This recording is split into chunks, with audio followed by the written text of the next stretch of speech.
वसुदेवसुतं देवं कंसचाणूरमर्दनं देवकी परमानन्दं कृष्णं वन्दे जगद्गुरुम्। श्रीमद् भगवद गीता में सांख्य योग में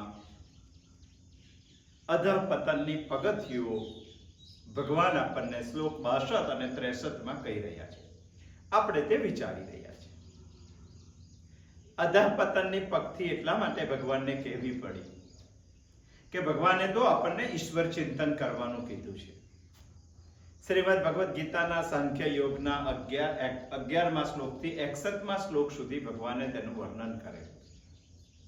परंतु आपने प्रश्न एवो उभो थयो के ईश्वर चिंतन नहीं करीए तो शुं फेर पड़वानो। अहींया श्रीमद् भगवद गीता कहेवा मांगे छे के एक वखत ईश्वर चिंतन बंध थयुं एटले तरत विषय चिंतन शरू थई जशे। ईश्वर चिंतन एटले ऊर्ध्व गतिनी पराकाष्ठा अने विषय चिंतन एटले अधोगतिनी पराकाष्ठा। एटले ज भगवान आपणे 62 અને 63 श्लोकमां विषय चिंतन थी शुरुआत करीने प्रणश्यति सुधीनी गाथा करे छे। અને પ્रणश्यति એટલે ભયંકર સ્થિતિ છે। આગલી વખત આપણે જોયું છે, ચિંતનોમાં આપણે જોયું છે। વિષય ચિંતનથી પ્रणश्यति સુધી ના પહોંચવું હોય તો વિષયોનું ધ્યાન કરવાનું બંધ કરવું જોઈએ એવું આ બે શ્લોક દ્વારા ભગવાન કહેવા માંગે છે। પરંતુ આ સંસારમાં રહીને વ્યવહાર કરતા વિષયોનું ધ્યાન કરવું બંધ કરવું આ સંભવ લાગતું નથી। એટલે ભગવાન આપણને એક ઉપાય બતાવે છે। વિષયો સાથે તો આપણે રહેવાનું જ છે। આ જગતમાં વિષયો તો રહેવાના જ છે। આપણી ઇન્દ્રિયો તો રહેવાની જ છે। વિષયો રહેવાના, ઇન્દ્રિયો રહેવાની, તો સંપર્ક થવાનો જ છે। અને વિષયો સામે આપણે લડી શકવાના નથી।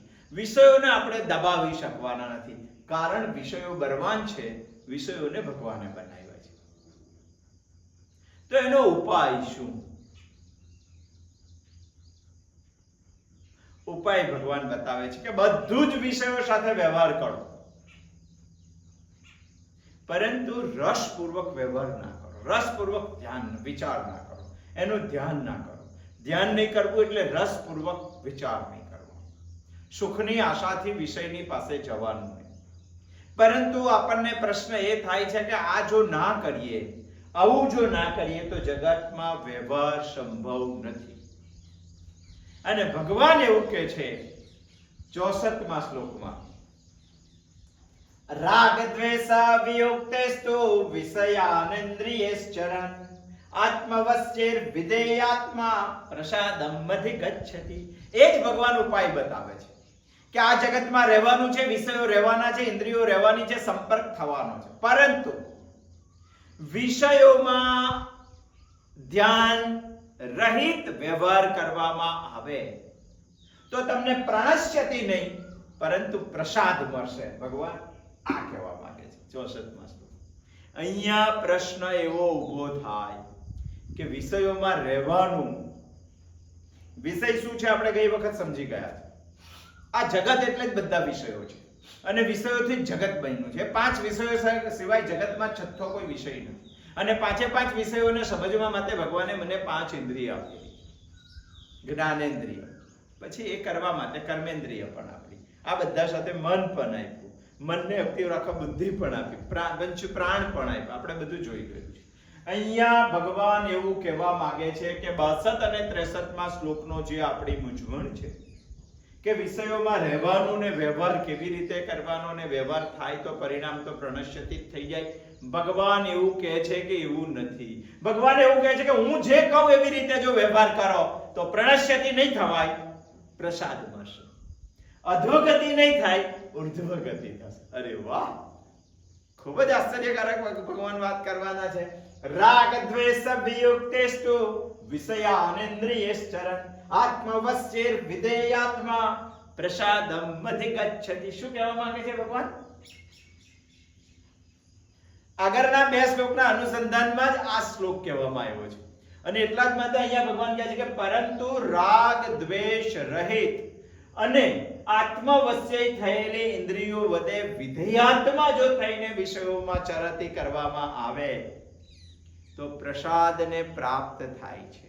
આપણે અત્યાર સુધી એવું જ વિચાર્યા હતા કે ધ્યાયતો વિષયાન પુંસ,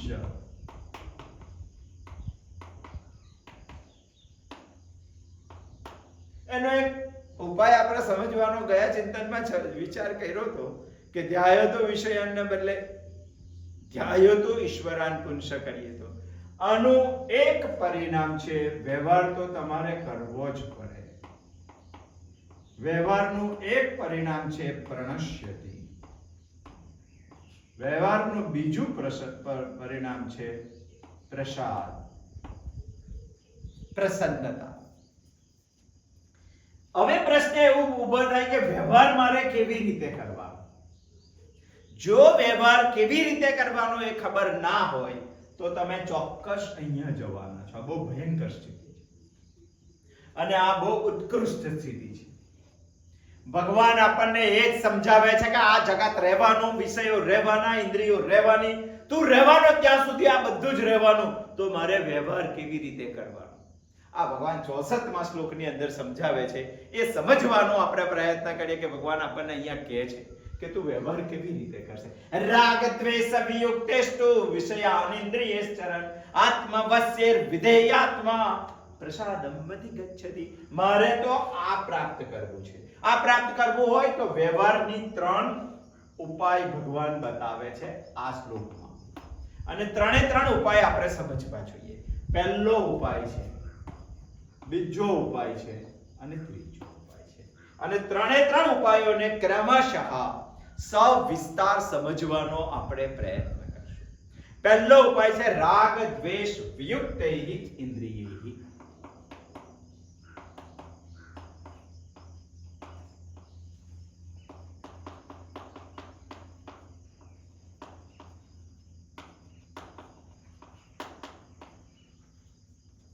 ભગવાન અહીંયા એવું કહેવા માંગે છે આ શ્લોકમાં પહેલો ઉપાય કે ઇન્દ્રિયો રાગ દ્વેષ રહિત થવી જોઈએ. બીજો પણ ઉપાય કહે છે અને બીજો ઉપાય પણ આપણે સમજવો જોઈએ. આત્મવશ્ય ઇન્દ્રિયૈઃ.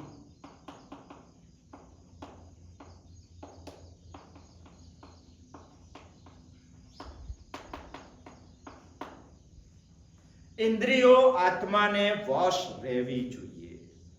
અને ત્રીજો પણ ઉપાય છે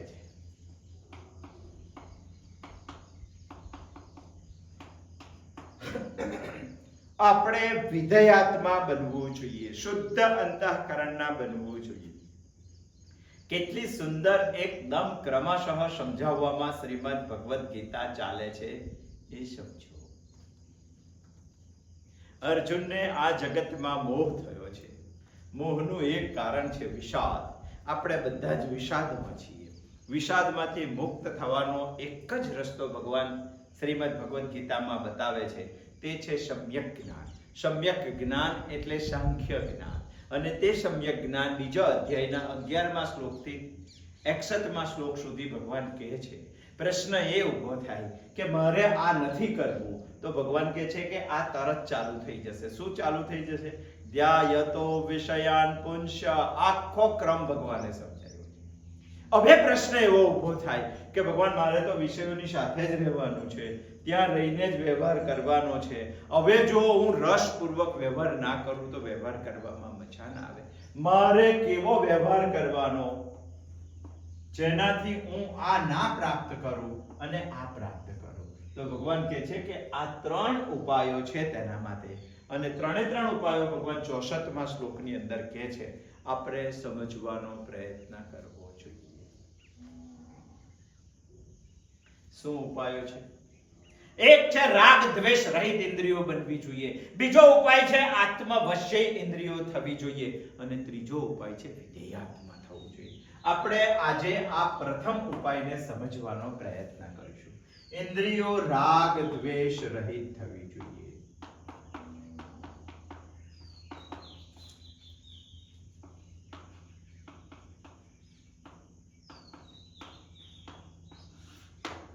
પ્રથમ ઉપાય છે અને આ પ્રથમ ઉપાય આપણે સમજવાનો આજે પ્રયત્ન કરશું.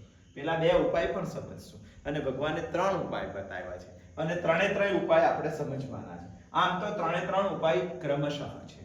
રાગ દ્વેષ થાય તો જ આત્મવશ્ય થાય અને આત્મવશ્ય બનો તો જ વિધેય આત્મા બનો, બાકી શક્ય નથી. બહુ સુંદર ભગવાને સમજાવ્યું. આપણે સમય છે ઇન્દ્રિયો રાગ દ્વેષ રહિત બનાવવાની છે. પ્રથમ ઉપાય, અને પ્રથમ ઉપાય સમજવા માટે પહેલા તો આપણે સમજવું પડે કે રાગ દ્વેષ આપણી ઇન્દ્રિયોમાં છે. હમણાં આપણે જ્ઞાનેન્દ્રિયને વચાડીએ. ચક્ષુ ઇન્દ્રિય, શ્રવણ ઇન્દ્રિય, રસેન્દ્રિય, સ્પર્શેન્દ્રિય અને જ્ઞાનેન્દ્રિય, આ 5 ઇન્દ્રિયોને આપણે સમજીએ. જે ઇન્દ્રિયો 5 વિષયો ઉપર જાય છે, કારણ કે અહીંયા વાત વિષયોથી શરૂ થઈ. શબ્દ, સ્પર્શ, રૂપ, રસ અને ગંધ, આ 5 વિષયોમાં જ આખું જગત સમાયેલું છે. એ સિવાય છઠ્ઠો કોઈ વિષય નથી. અને મારી 5 ઇન્દ્રિયો આ વિષયો ઉપર જાય છે. ભગવાન અહીંયા એવું કહે છે કે આપણે આપણી ઇન્દ્રિયોને રાગ દ્વેષ રહિત કરી દેવાની છે. અહીંયા આ વિચારતા પહેલા પહેલો પ્રશ્ન એવો ઊભો થાય કે શું ઇન્દ્રિયોમાં રાગ દ્વેષ છે? કારણ કે આપણે કહીએ છીએ કે ઇન્દ્રિયો તો સાધન છે. જો સાધન હોય તો સાધનમાં રાગ દ્વેષ કેવી રીતે હોય? સમજો કે મારા ઘરે એક ચપ્પુ છે. મારી માં મને ખૂબ જ ભૂખ લાગે છે, માટે મારું ટિફિન બનાવવા માટે રીંગણ બટાકા સમારવા માટે ચપ્પુ વાપરે છે. ચાલો એ જ ચપ્પુ મારું ટિફિન બનાવવાનું છે, હું નોકરી જઉં છું, મહિને પગાર લાવું છું, મારા પિતા ખુશ થઈ જાય છે, માટે મારા માટે જો મારા મમ્મી શાકભાજી સમારતી હોય અને એ સમારવા માટે ચપ્પુનો ઉપયોગ કરતો હોય તો આપણા ઘરનું ચપ્પુ ક્યારેય ખુશ થયું છે? આનંદ પ્રગતિત કરી દીધો છે મારા માટે કે મારી મા માટે રાગ થઈ ગયો છે ને કે નહીં? હું તો કોઈનું ટિફિન બનું છું અને ટિફિન ખાઈને કોઈ નોકરી કરે છે, નોકરી કરીને કોઈ પગાર થાય છે. હવે સમજો એ જ ચપ્પુ થોડી વધારે પ્રોસેસ કરીને કોઈ ડોક્ટરના હાથમાં ગઈ અને ડોક્ટરના હાથમાં ગઈને કોઈનું ઓપરેશન કરવા માટે ચપ્પુ વપરાવા લાગ્યું, પેટ ચીરવા લાગ્યો ડોક્ટર, તો ચપ્પુ રડે છે? દ્વેષ થાય છે ડોક્ટર માટે ચપ્પુને કે મને તું ક્યાં વાપરે છે? ચાલો ત્રીજો પણ એક ઉપાય જોઈ લઈએ. આ જ ચપ્પુ કોઈ ગુંદાના હાથમાં ગયું અને સજ્જન માણસના પેટમાં ચપ્પુ ઘૂસી ગયું.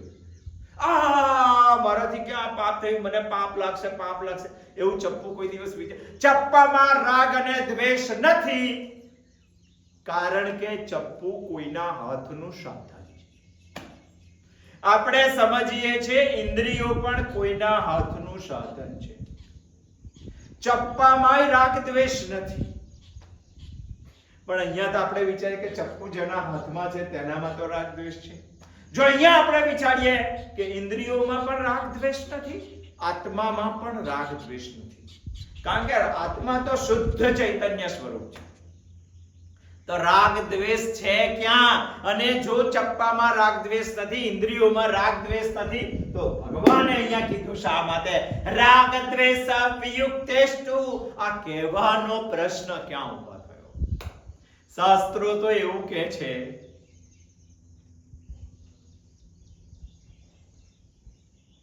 કે પ્રાપ્તે સત્યામ નિષિધ્યતે. જે વસ્તુ પ્રાપ્ત જ છે એનો નિષિદ્ધ શા માટે? અને જે વસ્તુ પ્રાપ્ત જ નથી એનો ઉલ્લેખ પણ શા માટે કરવો છે? સમજો કે કોઈ તમને એવું કહે કે ભારતના જંગલોમાં પાંખ વગરના હાથી છે. ખોટું છે? સાચું જ છે, પણ આવું કહેવાની શા માટે જરૂર પડી? ફરીથી, ભારતના જંગલોમાં પાંખ વગરના હાથી છે, આ વાક્ય ખોટું છે?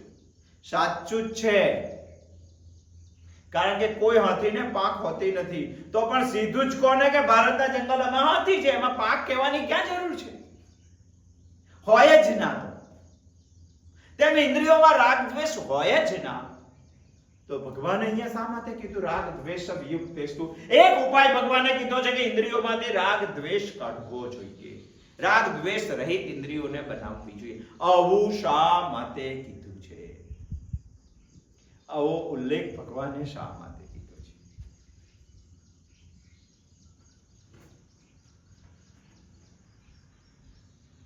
ઇન્દ્રિયોમાં રાગ દ્વેષ તો છે જ.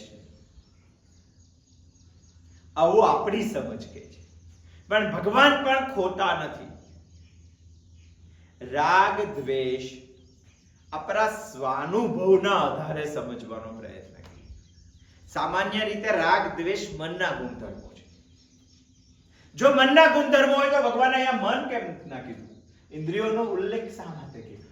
વિષયાન ઇન્દ્રિયશ્ચરણ એવું શા માટે કીધું? વિષયાન મનશ્ચરણ એવું કેવું જોઈએ ભગવાન? શા માટે અહીંયા ઇન્દ્રિયોનો ઉલ્લેખ? જો મનના ગુણધર્મો હોય રાગ દ્વેષ, ઇન્દ્રિયોમાં રાગ દ્વેષ ના હોય તો અહીંયા ઉલ્લેખ શા માટે? ભગવાનની આ વાતને સમજવા માટે સૌથી પહેલા આપણે આપણો સ્વાનુભવ વિચારવો પડશે.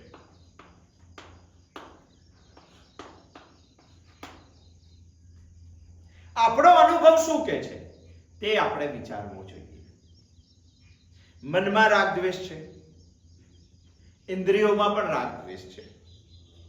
મનની સાથે સાથે ઇન્દ્રિયોમાં પણ રાગ દ્વેષ છે. આ આપણે વિચારવું જોઈએ. ક્યારેક ફરક આવે છે, ક્યારેક મનમાં રાગ દ્વેષ હોય, ઇન્દ્રિયોમાં રાગ દ્વેષ ના હોય. ક્યારેક ઇન્દ્રિયોમાં રાગ દ્વેષ હોય, મનમાં રાગ દ્વેષ ના હોય. તમે કહેશો કે આ કેવું? હા, દ્રષ્ટાંતથી સમજવાનો પ્રયત્ન કરીએ આપણે. સમજો કે કોઈ માણસ બીમાર છે, હોસ્પિટલમાં છે, એને સારું સારું ખાવાનું મન બહુ જ થાય છે, મનમાં રાગ છે, અને જ્યારે તેની સામે જમવાનું મૂકો તો એને ભાવતું નથી, એનું મોં ના પાડે છે, એની રસેન્દ્રિય ના પાડે છે. રસેન્દ્રિયમાં દ્વેષ છે, મનમાં રાગ છે, ઇન્દ્રિયમાં દ્વેષ છે. આ બની શકે છે, થાય છે કે નહીં? બીમાર માણસની આ સ્થિતિ છે. એને ખાવાનું બહુ ભાવે છે, મન થાય છે, પણ ભાવતું નથી. મનમાં રાગ છે, ઇન્દ્રિયોમાં દ્વેષ છે. આનાથી ઉલટું પણ ક્યારેક થાય છે. હું તમને સમજાવું છું, મનમાં પણ રાગ દ્વેષ છે, ઇન્દ્રિયોમાં પણ રાગ દ્વેષ છે. ક્યારેક મનમાં રાગ હોય, ઇન્દ્રિયોમાં દ્વેષ હોય, ક્યારેક ઇન્દ્રિયોમાં રાગ હોય, મનમાં દ્વેષ હોય. ચાલો, હમણાં આ સિઝનમાં તમે કોઈના ઘરે મહેમાન ગયા, એવા ઘરે મહેમાન ગયા જે ભાઈની ઘરની વાડી છે, આંબાની, બહુ સરસ, અને તમે મહેમાન ગણો અને આંબાની વાડી હોય તો સ્વાભાવિક છે કેરીનો રસ તમારા માટે બનાવો, અને રસ બનાવ્યો, તમે જમવા બેઠા. તમને જમતા જમતા આશ્ચર્ય લાગ્યું કે જે ભાઈ વાડીનો માલિક છે, જે ભાઈ ઘરનો માલિક છે, જેના ઘરે તમે મહેમાન ગયા છો, એની ડીશમાં કેરીનો રસ નથી. એટલે તમને પ્રશ્ન થયો કે ભાઈ તમે કેમ નથી લેતા? તમને નથી ભાવતો રસ? તો પેલો ભાઈ કહે છે કે ના, મને તો બહુ ભાવે છે, બહુ ભાવે છે, એટલે રસ સિવાય હું કઈ ખાતો જ નથી. તો તમે બીમાર છો અત્યારે? ડોક્ટરે તમને ના પાડી છે રસ? કે ના, એવું પણ નથી, હું તો સ્વસ્થ છું.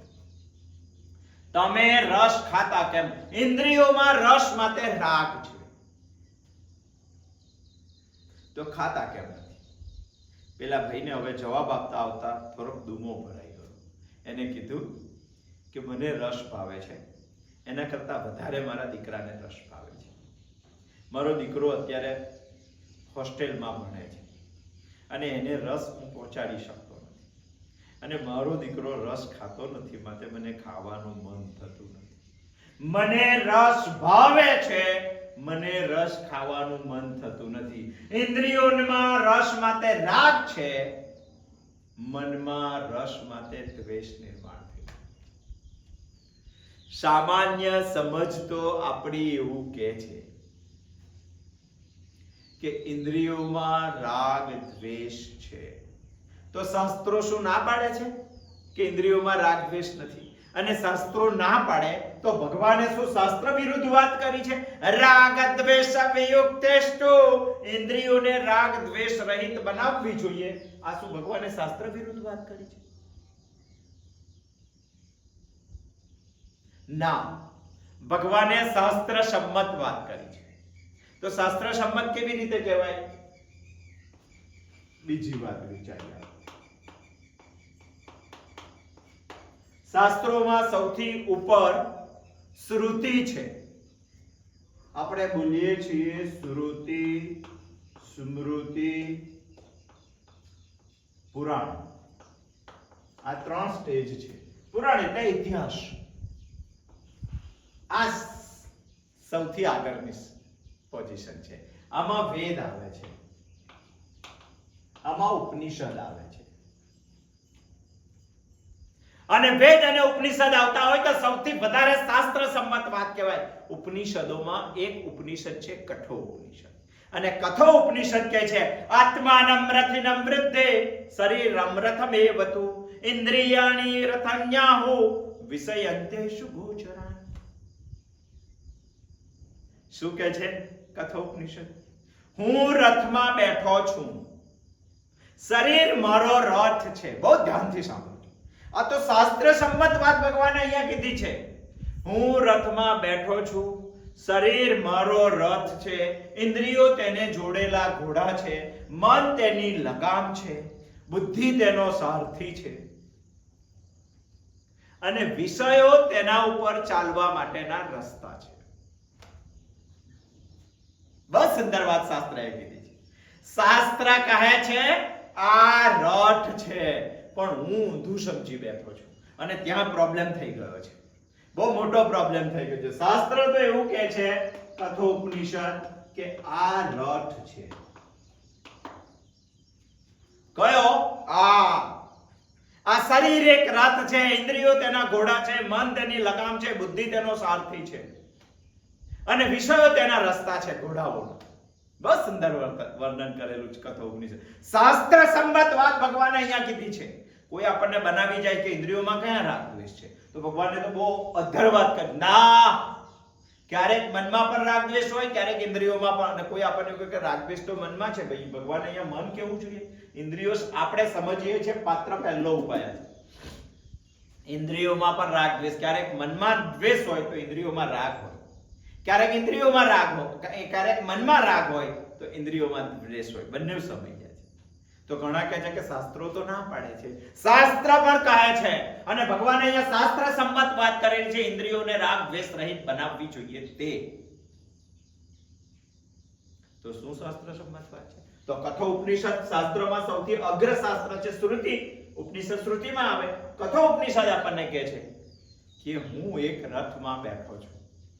આ શરીર રથ છે, ઇન્દ્રિયો ઘોડા છે, એને ચાલવા માટેના વિષયો રસ્તા છે, મન તેની લગામ છે, બુદ્ધિ તેનો સારથી છે.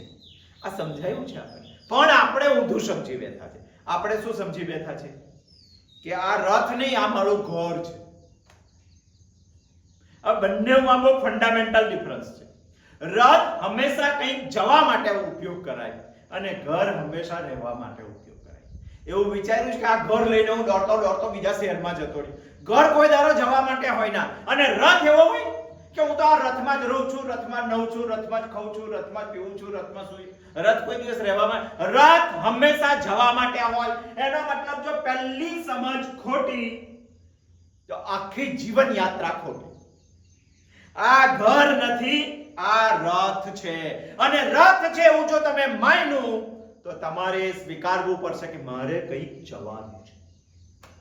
મને ભગવાને રસ્તા આપેલા છે 5. એ રસ્તા ઉપર મારે ઘોડા દોડાવવાના છે. એ ઘોડાઓને બુદ્ધિ મનથી લગામ રાખવાની છે, બુદ્ધિ તેને કંટ્રોલ રાખશે, અને મારે કઈ જવું, ક્યાં જવાનું છે એ મને યાદ રહેવું જોઈએ. આ કઠો ઉપનિષદ કહે છે વિષ્ણુ પરમ પદમ, વિષ્ણુના પરમ પદ સુધી મારે પહોંચવાનું છે. એના માટે રથનો ઉપયોગ કરવાનો છે. ઘણા ભાઈઓ કહે છે કે આ બહુ જૂનું દ્રષ્ટાંત થઈ ગયું. આપણે શું સમજી બેઠા? ઘર છે. આ સમજણ હાવ ખોટી છે, આ સમજણ જ સાચી છે. પણ ઘણા ભાઈઓ એવું કહે છે કે ભગવાને કઠોપનિષદમાં રથ તો તે વખતે કહી દીધો, હમણાં કેવું હોય તો કાર કહીએ તો ના ચાલે? Motor car.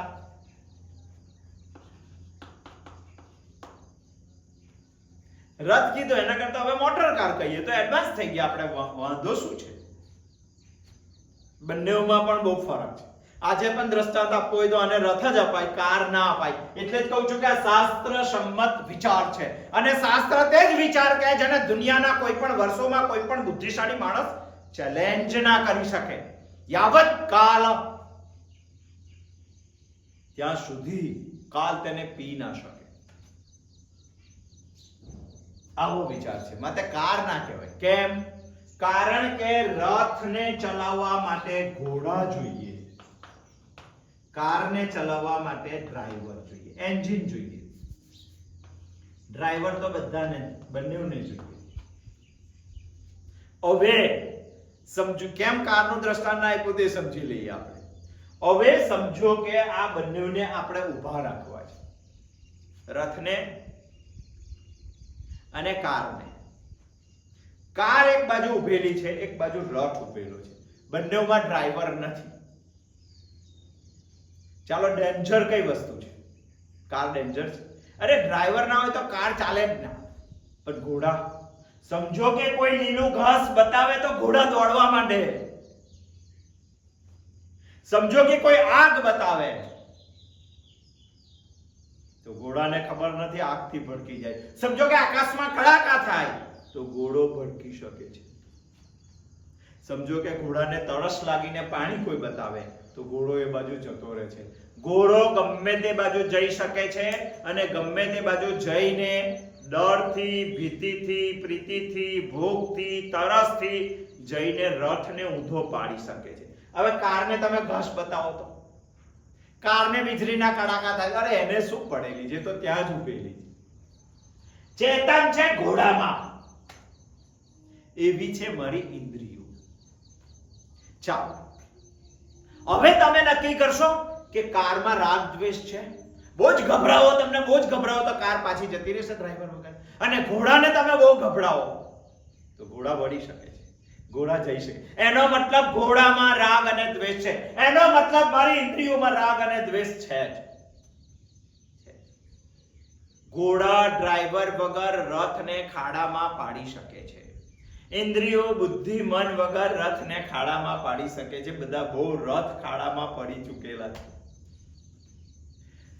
આના ઉપરથી આપણે એટલું જ સમજવું છે કે શાસ્ત્રો એવું કહે છે, આત્માનમ રથિનમ વૃદ્ધિ, કે ઇન્દ્રિયોમાં રાગ અને દ્વેષ છે. હવે પ્રશ્ન એવો ઊભો થયો કે મારા વિષયો સાથે ઇન્દ્રિયોને જવાના જે વ્યવહાર છે, આ વ્યવહારમાં ઇન્દ્રિયોની ભૂમિકા શું છે? કારણ કે મારે ઇન્દ્રિયોને રાગ દ્વેષ રહિત બનાવવાની છે. અને રાગ દ્વેષ રહિત બનાવવાની હોય તો પહેલી શંકા એવી ઊભી થાય કે ઇન્દ્રિયો સાધન છે, એમાં રાગ દ્વેષ ક્યાં છે? એટલે પહેલી વાત એ પ્રૂવ કરવી પડે. અને લોકો દલીલ કરે કે ભગવાને શાસ્ત્ર વિરુદ્ધની વાત કરી છે. શાસ્ત્ર સંમત વાત ભગવાને કરી છે, શાસ્ત્રોક્ત વાત છે, અને ઇન્દ્રિયોમાં રાગ દ્વેષ છે એ સાબિત કરવું પડે. આપણે પહેલા જ ઉપાયને હજુ તો સમજીએ છીએ. અને એ સમજવા માટે આજે આપણે ખાલી એટલું સાબિત કરી દીધું કે સામાન્ય સમજ શું છે, મારો સ્વાનુભવ શું કે છે અને શાસ્ત્રો શું કે છે. આ ત્રણના સર્વસંમતથી એક વાત નિશ્ચિત થાય છે કે મારી ઇન્દ્રિયોમાં રાગ દ્વેષ છે. એનો મતલબ ભગવાન જે કહે છે કે રાગ દ્વેષ રહિત ઇન્દ્રિયો બનાવવાની, આ વાત બહુ સાચી છે. તો હવે પ્રશ્ન એવો ઊભો થાય કે ઇન્દ્રિયોને રાગ દ્વેષ રહિત કેવી રીતે બનાવવાની? હવે ઇન્દ્રિયોને રાગ દ્વેષ રહિત બનાવવાની હોય તો સૌથી પહેલા તો મારે એ સમજવું પડે કે ઇન્દ્રિયો વિષયો સાથે વ્યવહાર કરે છે, એમાંથી રાગ દ્વેષ જન્મે છે. તો પહેલા તો મારે એ સમજવું પડે કે ઇન્દ્રિયો રાગ દ્વેષ સાથે જે વ્યવહાર કરે છે, એમાં ઇન્દ્રિયોની ભૂમિકા શું છે. આવતા સોમવારે આવશું, આપણે સમજશું આ વ્યવહારમાં ઇન્દ્રિયોની ભૂમિકા. અસ્તુ, જય શ્રી કૃષ્ણ.